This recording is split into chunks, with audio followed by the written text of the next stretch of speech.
17 अप्रैल world haemophilia day के रूप में ऑब्ज़र्व किया जाता है और इस उपलक्ष्य में मैं आपको हीमोफीलिया से रिलेटेड कुछ जानकारी देना चाहती थी। हीमोफीलिया एक हेरिडिटरी डिसऑर्डर है। ये वांशिक रोग है जो परिवार में जनरेशन आफ्टर जनरेशन चलता है, इसीलिए इसके बारे में जागरूकता जानकारी होना बहुत ही ज़रूरी है।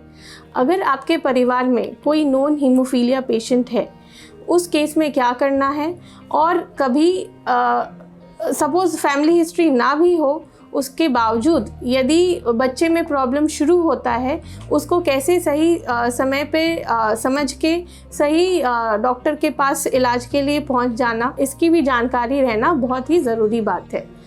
हीमोफीलिया दो मेन प्रकार के होते हैं, haemophilia A, haemophilia B. Haemophilia A हमारे रक्त में कोआगुलेशन फैक्टर 8 की कमी से होता है और हीमोफीलिया बी कोआगुलेशन फैक्टर 9 की कमी से होता है। ये लड़कों में होता है क्योंकि इसकी ट्रांसमिशन वाई क्रोमोसोम के थ्रू होती है।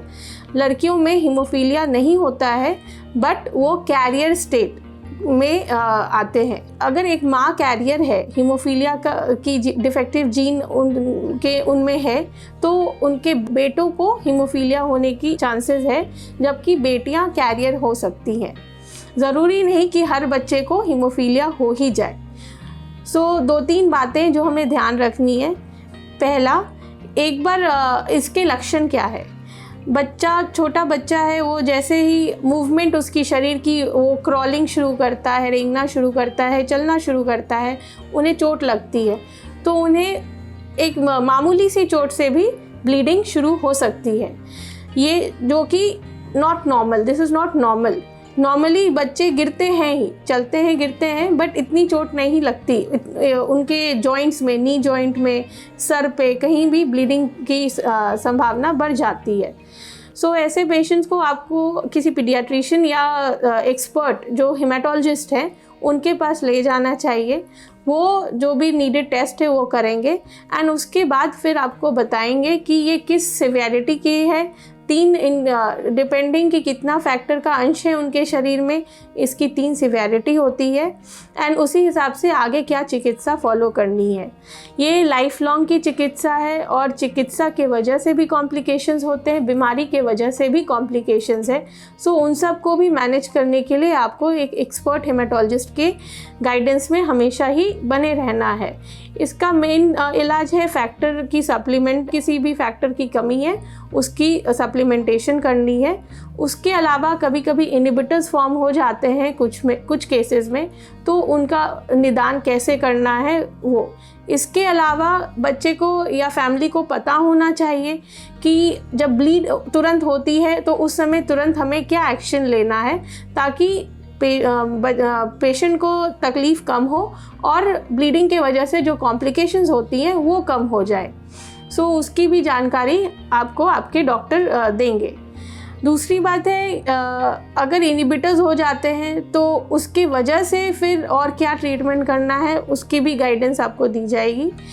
बहुत बार घुटने, हम देखते हैं कि हीमोफीलिया में बार बार ब्लीडिंग होने की वजह से नी जॉइंट, एल्बो जॉइंट वो डिफॉर्म्ड हो जाते हैं, तो उसका भी इलाज है।